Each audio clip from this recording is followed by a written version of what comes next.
లోక్సభ ఎన్నికలకు రోజులు దగ్గర పడుతున్న సమయంలో హైదరాబాద్ పాత బస్తీలో ఎన్నికల ప్రచారం జోరందుకుంది. బీజేపీ వర్సెస్ భాజపా సై అంటే సై అనేలా దూసుకుపోతున్నారు. సిట్టింగ్ ఎంపీ అసదుద్దీన్ గల్లీ గల్లీలో తిరుగుతూ ఓటర్లను ఆకట్టుకుంటున్నారు. హైదరాబాద్లో లోక్సభ ఎన్నికల 4వ విడతలో మే 13న జరగనున్న నేపథ్యంలో ఇరువురు నగరంలో ఇంటింటికి ప్రచారం నిర్వహిస్తూ ప్రసంగిస్తున్నారు.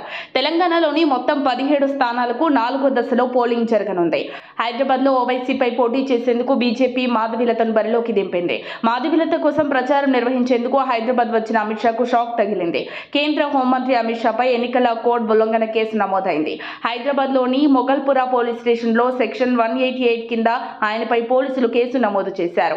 A3గా అమిత్ షా పేరును చేర్చారు. ఎన్నికల కోడ్ ఉల్లంఘించారని ఆరోపించారు. అమిత్ షాపై కాంగ్రెస్ నేత జి నిరంజన్ సిఈసికి ఫిర్యాదు చేశారు. దీనిపై విచారణ జరపాలని హైదరాబాద్ సిపికి ఎన్నికల సంఘం ఆదేశించింది.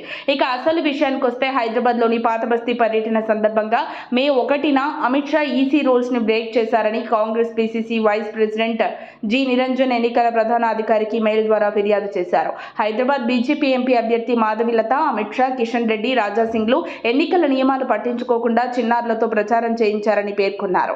ఈ నేపథ్యంలోనే మొగల్పురా పిఎస్లో వీళ్లపై పోలీస్ కేసు నమోదైంది.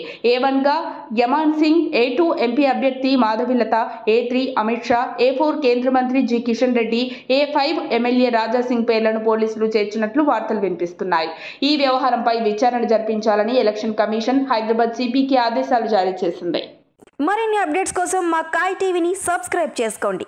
మా వీడియో కనుక మీకు నచ్చినట్లయితే లైక్ చేయండి, షేర్ చేయండి. మీ విలువైన అభిప్రాయాలను కామెంట్ బాక్స్లో తెలియజేయండి.